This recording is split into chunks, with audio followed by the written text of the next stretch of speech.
उरण मतदारसंघातील बीजेपीचे उमेदवार महेश बालदे आपल्याबरोबर आहेत। सर, काय म्हणाल, दुसऱ्यांदा तुम्ही निवडणुकीमध्ये उतरलात, कसा विजय वाटतो तुम्हाला? गेल्या 5 वर्ष या परिसरातील या मतदारसंघातील कामं आणि होत असलेला प्रचंड बदल हा लोकांना भावतोय। केंद्रातून आणि राज्यातून आणलेल्या विकासाचा निधी किमान 6,000 कोटी रुपयाची कामं, मग नवीन एअरपोर्ट असेल, पोर्ट असेल, अटल सेतू असेल, 8 पदरी रस्ता असेल, नवीन मच्छीमार बंदर असेल, आदिवासींकरता केलेल्या सोयी असतील, याच्याकरता जनता प्रतिसाद देते।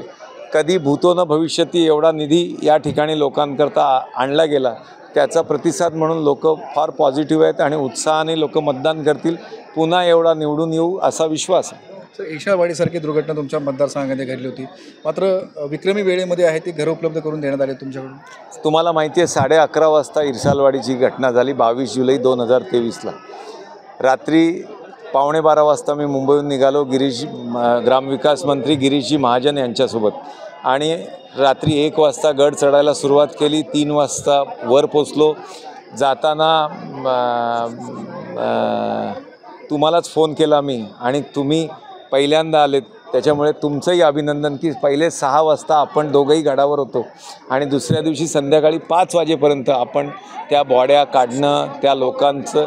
पण फायदा काय झाला, आपण सकाळी मुख्यमंत्र्यांना बोलवलं आणि मुख्यमंत्री, पालकमंत्री उदयजी सामंत आणि पूर्ण मंत्रिमंडळ, गिरीशभाऊ महाजन या सगळ्यांच्या रेट्यामुळे आज 1 वर्षामध्ये इर्साळवाडी पुन्हा उभी राहिलेल्या लोकांना आपापली घरं मिळाली आणि या दसऱ्याला त्यांच्या चाव्या देण्यात आल्या।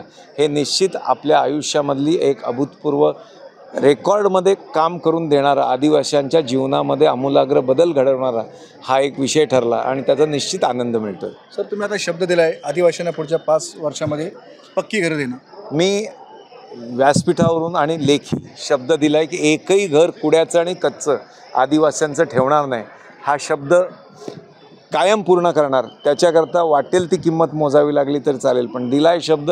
आणि या स्वातंत्र्याच्या 75 वर्षानंतर जर एखादा आदिवासी कुड्याच्या कुडा म्हणजे बांबूच्या घरांमध्ये, शेणाच्या घरात राहत असेल, तर हे काय एक विकसित भारताला भूषवान आहे हे मानणारा नरेंद्र मोदींचा एक कार्यकर्ता म्हणून मी ही प्रतिज्ञा घेतली। आणि मला माहिती आहे देवेंद्रजी, नितीनजी गडकरी आणि माझं महाराष्ट्राचं आणि दिल्लीचं नेतृत्व यात नक्की मला मोलाचं सहकार्य करेल।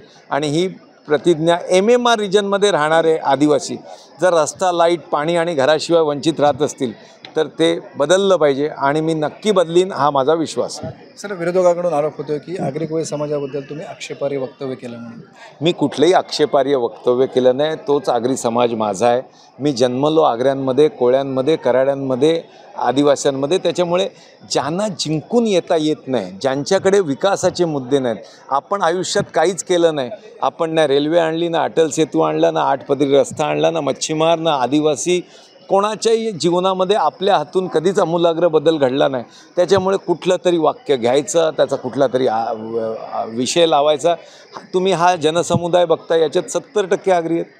म्हणजे एका जातीविशेषावर मुद्दामून काहीतरी बोलल्यासारखं करायचं, ही त्यांची माझ्यावर कुरघोडी करण्याकरता एक सोय बघितली आहे। आणि ही मायक्रोस्कोपिक मायनॉरिटी आहे जी फॉर्म भरतानाही त्या मनोहर भोईरांसोबत होते आणि तेच सांगतायत आणि तेच काय नाही काय करतायत उपद्व्याप। ह्या गेल्या वेळेलाही केल्या होत्या, यशस्वी नाही होत। लोकांना हे आवडत नाही। लोकांना जात, धर्म, भाषा, पंथावर करण्यापेक्षा ही निवडणूक विकासाची आहे आणि विकासावर बोला हीच लोकांची अपेक्षा असते। आणि आता 21व्या शतकात 1990 साली इथे अंतुलेनं स्वीकारलं विकासाच्या मुद्द्यावर। त्यामुळे आता आपण 34 वर्षात परत पण तेच जातपात, धर्म, भाषा नाही चालणार आणि त्याच्यामुळे लोकांनी त्यांना हा मुद्दा चालत नाही। त्यांच्याकडून प्रयत्न भरपूर आहे आणि त्यांचे पेड लोक आहेत की जे त्यांच्या फॉर्म भरायला सोबत होते, कायम महेश बालदींच्या विरुद्ध राहिली, ते पत्र देतात, सोशल मीडियावर चालवणं हा त्यांचा छंद आहे। आणि या छद्मी आनंदात आपल्याला कुठे मरता क्या न करता असं ते आहे। आणि त्याच्यामुळे बुडत्याला काडीचा आधार घेऊन प्रयत्न चालू आहेत, यशस्वी होणार नाही। हा पूर्ण समाज, मी सर्व समाजाचा आहे आणि सर्व समाज माझे आहेत हे मानणारा मी एक कार्यकर्ता आहे।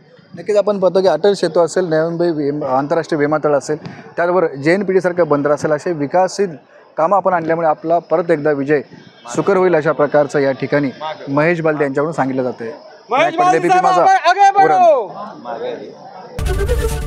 एबीपी माझा, उघडा डोळे बघा नीट.